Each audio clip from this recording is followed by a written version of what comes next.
ಸ್ನೇಹಿತರೆ ನಮಸ್ಕಾರ.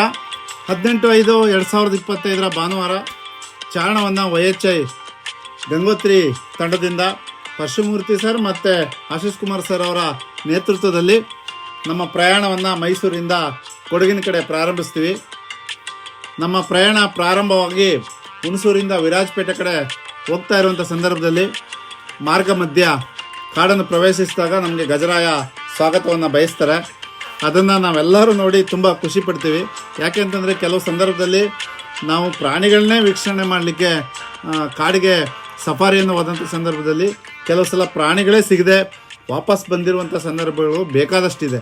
ಹಾಗಾಗಿ ನಮ್ಮ ಅದೃಷ್ಟನೋ ಏನೋ ಗೊತ್ತಿಲ್ಲ, ಮಾರ್ಗ ಮಧ್ಯೆ 3 ಗಜರಾಯ ನಮಗೆ ದರ್ಶನವನ್ನು ಕೊಡ್ತಾರೆ, ಆಶೀರ್ವಾದವನ್ನು ಮಾಡ್ತಾರೆ, ನಿಮ್ಮ ಚಾರಣ ಯಶಸ್ವಿ ಆಗಲಿ ಅಂತೇಳಿ. ಅದಾದ ನಂತರ ರಸ್ತೆ ಮಾರ್ಗದಲ್ಲಿ ಸಾಗ್ತಾ ಇರಬೇಕಂದ್ರೆ ವಾತಾವರಣ ನೋಡಲಿಕ್ಕೆ ಒಂದು ಖುಷಿ. ಯಾಕೆಂತಂದರೆ ತುಂತುರು ಮಳೆ ನಮ್ಮನ್ನು ಸ್ವಾಗತವನ್ನು ಬಯಸ್ತಾ ಇತ್ತು. ರಸ್ತೆಗೆ ಏನು ನಾವು ಯಾವುದಾದ್ರೂ ಹಬ್ಬ ಹರಿದಿನಗಳಲ್ಲಿ ನೀರನ್ನು ಚಿಮ್ಮಿಸಿ ನಾವು ಯಾವುದಾದ್ರೂ ದೇವರ ಉತ್ಸವ ಮೂರ್ತಿಗಳನ್ನು ಸ್ವಾಗತ ಹೇಗೆ ಬಯಸ್ತೀವೋ ಆ ರೀತಿಯಲ್ಲಿ ಕೊಡಗು ಜಿಲ್ಲೆ ನಮ್ಮನ್ನು ರಸ್ತೆ ಉದ್ದಕ್ಕೂ ತುಂತುರು ಮಳೆಯಲ್ಲಿ ನಮ್ಮ ವಾಹನವನ್ನು ಸ್ವಾಗತವನ್ನು ಬಯಸಿದೆ. ಈ ರೀತಿ ವಾತಾವರಣದಲ್ಲಿ ನಾವೆಲ್ಲ ಒಂದು ಚಾರಣವನ್ನು ಕೈಗೊಂಡಾಗ ಅದನ್ನು ನೋಡಲಿಕ್ಕೆ, ಆ ವಾತಾವರಣ, ಈ ಸಿಟಿ ಲೈಫಿಂದ ಅಂಥ ಒಂದು ವಾತಾವರಣದ ಲೈಫನ್ನು ನೋಡಲಿಕ್ಕೆ ಒಂದು ಖುಷಿ. ಹೀಗೆ ಸಾಗ್ತಾ ಇರಬೇಕಂದ್ರೆ ನಮ್ಮ ಖುಷಿಲೇ ಪೊನ್ನಂಪೇಟೆ ನಮಗೆ ಸಿಕ್ಬಿಡುತ್ತೆ. ಪೊನ್ನಂಪೇಟೆ ನೋಡಿ, ಅದು ನಿಜಕ್ಕೂ ಒಂದೊಂದು ಮನೆಗಳು, ದೂರ ಎಸ್ಟೇಟು, ಇದನ್ನೆಲ್ಲ ನೋಡೋಕ್ಕೆ ನಾವು ಯಾವುದೋ ಒಂದು ಬೇರೆ ದೇಶಕ್ಕೆ ಬಂದಂಥ ಕಾಣುತ್ತೆ. ಕೊಡಗು ಜಿಲ್ಲೆಗೆ ಹೋದಂಥ ಸಂದರ್ಭದಲ್ಲಿ ನೋಡಿ ಎಷ್ಟು ನೀಟಾಗಿ ಸ್ವಚ್ಛತೆಯಿಂದ ಅದನ್ನ ನೋಡಲಿಕ್ಕೆ ಚೆಂದ. ಕೊಡಗು ಅಂತಂದರೆ ಇನ್ನೇನೋ ಒಂದು ವಿಶೇಷತೆ. ಆ ವಿಶೇಷತೆಯಲ್ಲಿ ನಮ್ಮ ಆರ್ಗನೈಸರ್ ಅವರು ತುಂಬ ಶ್ರಮವನ್ನು ವಹಿಸಿ ಅಲ್ಲಿಂದ ಒಂದು 3 ಕಿಲೋಮೀಟರ್ ದೂರದಲ್ಲಿ ನಮಗೆಲ್ಲ ಒಂದು ಕ್ಯಾಂಟ್ರಿಂಗ್ ವ್ಯವಸ್ಥೆ ಇರುವಂಥ ಒಂದು ಮನೆ, ಆ ಮನೆಯಲ್ಲಿ ತಿಂಡಿಗೆ ವ್ಯವಸ್ಥೆನೇ ಮಾಡಿದರು. ತಿಂಡಿನೂ ನಿಜ ಅದ್ಭುತವಾದ ತಿಂಡಿ ಮಾಡಿಕೊಟ್ಟಿದ್ರು. ಅದಾದಮೇಲೆ ವೈಯಕ್ತಿಕ ಪರಿಚಯ ಆಯಿತು ಎಲ್ಲರದು, ಯಾರು ಏನೇನು ಕೆಲಸ ಮಾಡ್ತಿದ್ದೀವಿ, ನಾವು ನಮ್ಮ ಹಾಬಿ ಏನು, ನಾವು ಏನಕ್ಕೆ ಚಾರಣಕ್ಕೆ ಬರ್ತಿದ್ದೀವಿ, ಈ ರೀತಿಲಿ ಒಬ್ಬೊಬ್ರದ್ದು ಭಿನ್ನ ಅಭಿಪ್ರಾಯಗಳನ್ನು ಹೇಳಿ ಅದಾದ ನಂತರ ಅಲ್ಲಿಂದ ಹೊರಟು ನಾವು ಏನು ನಾವು ಚಾರಣ ಮಾಡಲಿಕ್ಕೆ ಸ್ಥಳವನ್ನು ನಿಗದಿ ಮಾಡಿದ್ದು ಕುಂದಬೆಟ್ಟ ಅನ್ನೋ ಹತ್ರ ಬಂದು ಬಸ್ಸಿಂದ ಎಲ್ಲರೂ ಖುಷಿಯಿಂದ ನಮ್ಮ ಏನು ಕುಂದಬೆಟ್ಟ ಚಾರಣವನ್ನು ಮಾಡಲಿಕ್ಕೆ ನಮ್ಮ ತಂಡ ಸಾಗ್ತಾ ಇದೆ. ಈ ಒಂದು ಖುಷಿನ ನಾವು ಹಂಚ್ಕೋಬೇಕು ಅಂತಂದಾಗ ತುಂಬ ಖುಷಿ ಆಗುತ್ತೆ. ಮುಂದೆ ಹೋಗ್ತಾ ಆ ಚಾರಣದ ವ್ಯವಸ್ಥೆ ಮತ್ತು ಅಲ್ಲಿರುವಂಥ ಪ್ರಕೃತಿ ಇದನ್ನೆಲ್ಲನೂ ಕೂಡ ಸೆರೆ ಹಿಡಿದು ತಮಗೆ ನಾನು ಹಂಚ್ಕೊಳ್ಳಿಕ್ಕೆ ಇಷ್ಟಪಡ್ತೀನಿ. ಬನ್ನಿ ಹೋಗೋಣ, ನೋಡೋಣ ಚಾರಣದ ವ್ಯವಸ್ಥೆಯನ್ನು.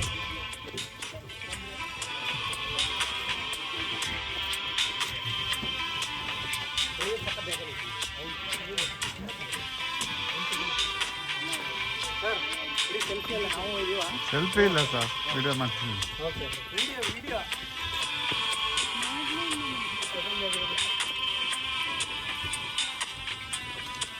ಹಾಂ ಎಲ್ಲ ಅದು ಕರೆಕ್ಟು. ಅನ್ಕೊಂಡು ಇಳಿರಿ. ಅನ್ಕೊಂಡು ಇಳಿರಿ ಮೇಡಮ್.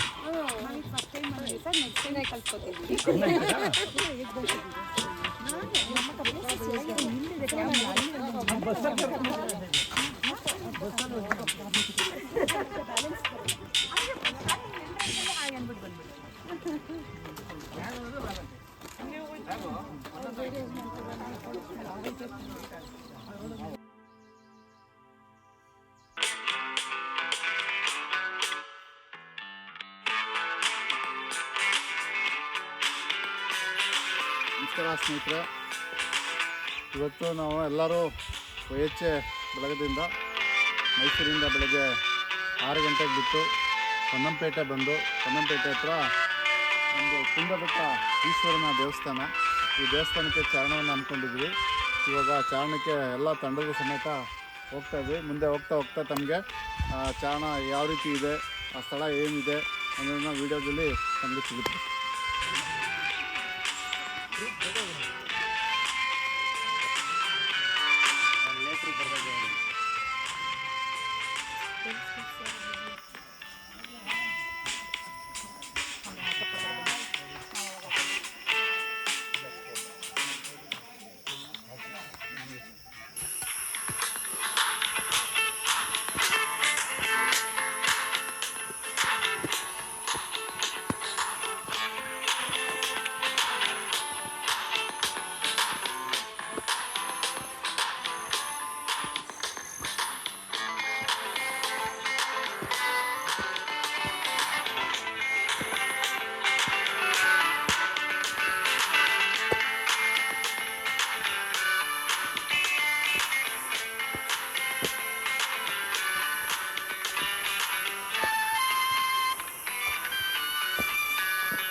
ಇನ್ನೂ ಹೈಟ್ ಕಡಿಮೆ ಇರೋದಾದ್ರೆ ಇನ್ನೂ ಚೆನ್ನಾಗಿರುತ್ತೆ.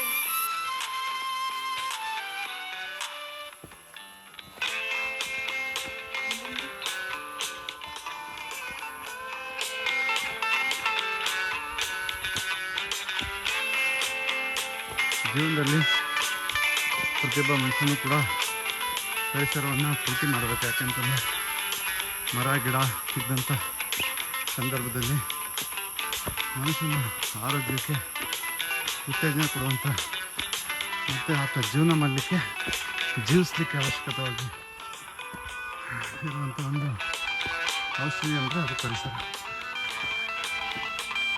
ನಾವು ಬಂದಿರೋ ಕುಂದ ಬೆಟ್ಟ ಅಂತೇಳಿ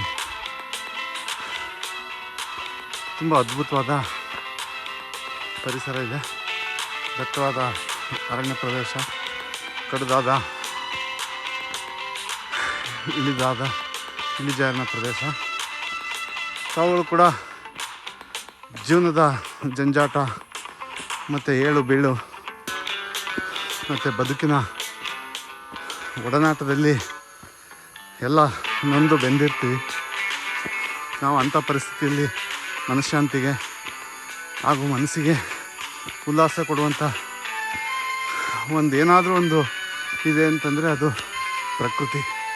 ಆ ಪ್ರಕೃತಿಯನ್ನು ಸವಿದು ಆ ವಾತಾವರಣದಲ್ಲಿ ನಾವು ಓಡಾಟ ಮಾಡಿದಂಥ ಸಂದರ್ಭದಲ್ಲಿ ಆ ಪರಿಸರದ ಉಸಿರಾಟವನ್ನು ನಮ್ಮ ದೇಹದ ಒಳಗಡೆ ಉಸಿರಿನ ಮುಖಾಂತರ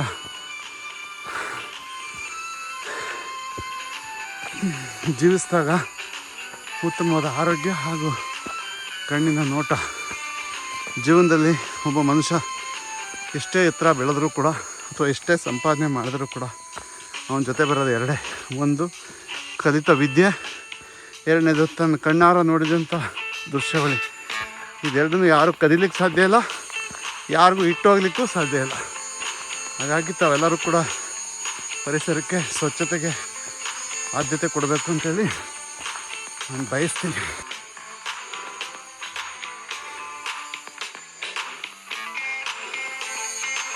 ಹಾಯ್, ತುಂಬ ದಿನಗಳ ನಂತರ ಚಾರಣ ಮಾಡ್ತಿರೋದ್ರಿಂದ ಸ್ವಲ್ಪ ಆಯಾಸ ಅನ್ನಿಸ್ತಿದೆ. ಆದರೆ ಅಂಥ ನಾವು ಮಾಡಿರೋ ಚಾರಣಗಳಲ್ಲಿ ಅಂಥ ಡಿಫಿಕಲ್ಟ್ ಚಾರಣ ಏನಲ್ಲ. ಆದರೂ ಒಂದು ಬಾರಿ ಇಂಥ ಪರಿಸರದಲ್ಲಿ ಬಂದು ತಾವೆಲ್ಲ ಪರಿಸರ ಪ್ರೇಮಿಗಳಾಗಬೇಕು ಅಂತೇಳಿ ಬಯಸ್ತೀನಿ. ನೋಡಿ, ನಮ್ಮ ಟೀಮ್ ಎಲ್ಲ ಚಾರಣರು ಬರ್ತಾಯಿದ್ದಾರೆ. ಬಟ್ ಅದ್ಭುತವಾದ ಹಾಂ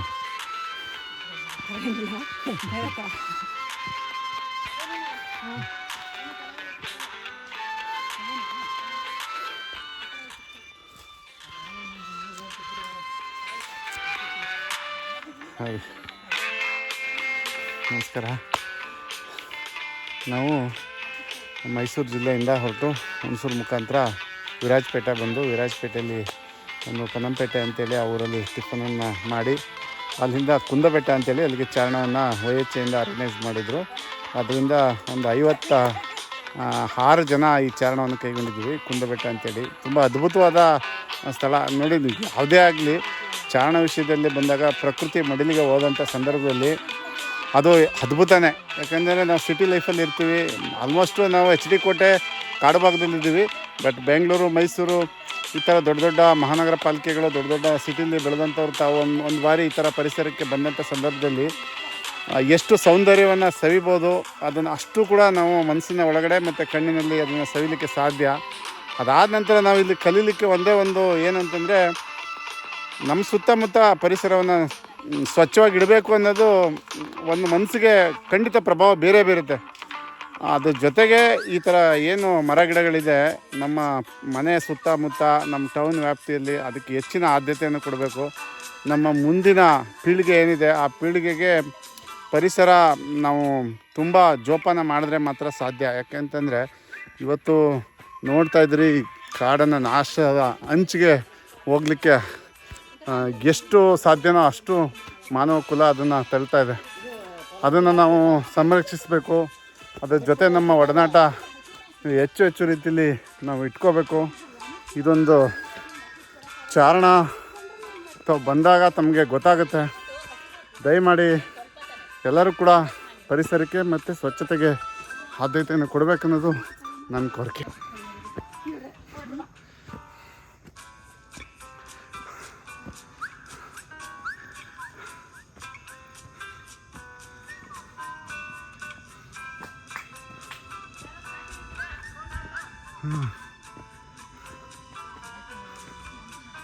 ಇವಾಗ ಏನು ಕುಂದಬೆಟ್ಟ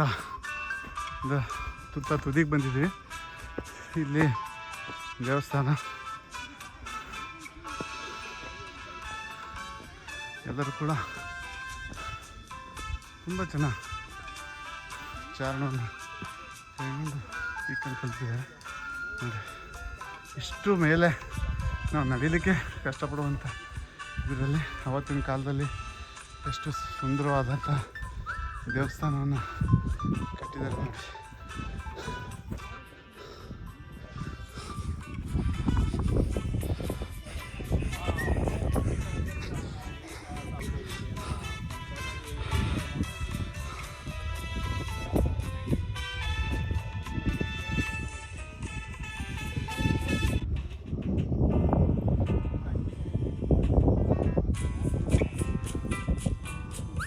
ಪರಿಸರ ಎಷ್ಟು ರಮಣೀಯವಾಗಿ ಕಾಣ್ತಿದೆ ನೋಡಿ.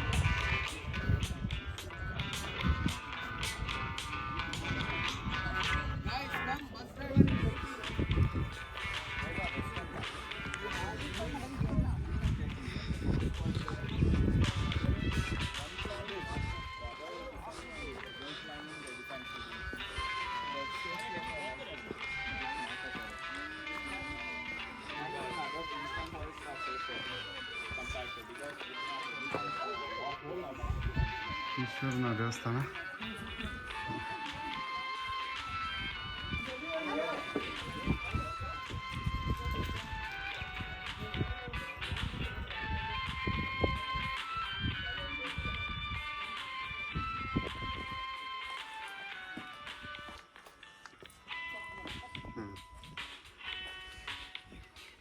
ಇವಾಗ ಏನು ಗೊತ್ತಾ, ಬೇರೆ ಸರಿಯಾಗಿ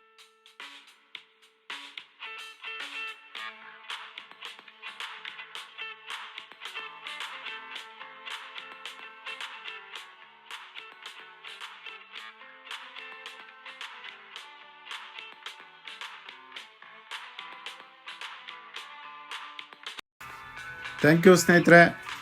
ಇನ್ನೂ ಹೆಚ್ಚಿನ ಚಾರಣದ ಸ್ಥಳಗಳನ್ನು ವೀಕ್ಷಣೆ ಮಾಡಲಿಕ್ಕೆ ನನ್ನ ಯೂಟ್ಯೂಬ್ ಚಾನಲ್ನ ಸಬ್ಸ್ಕ್ರೈಬ್ ಆಗಿ ನೋಡಿ. ಆರ್ಗನೈಸರ್ ನಮ್ಮ YHA ಗಂಗೋತ್ರಿ ಬಳಗದ ಆರ್ಗನೈಸರು, ಅವ್ರಿಗೂ ಕೂಡ ಧನ್ಯವಾದಗಳನ್ನು ತಿಳಿಸ್ತೀನಿ.